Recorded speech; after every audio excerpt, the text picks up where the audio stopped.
Hi everyone. Everybody might have been noticed this is the chikkudu plant. So here we have already started cold season. That's why chikkudu comes in the cold season only.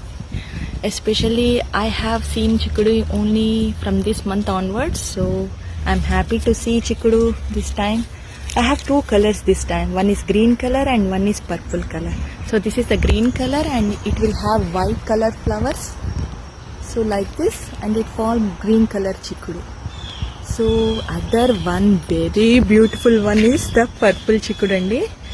So purple chikkudu is very beautiful. Color is very beautiful. So this purple color is mainly due to anthocyanin andi. It's very good antioxidant. So it's better to include in our diet. So these have purple color flowers which are very beautiful. So I will show you this is a small plant only, but I will show you the plant is full of flowers and it is forming chikkudu pots very nicely. So whoever wants to grow, this is the best choice of the chikkudu plant, and it grows very rapidly and you will get lot of chikkudu purple color.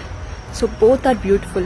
One is white colored flowers, another one is purple color flowers. Both are very beautiful and this looks more beautiful than the white ones.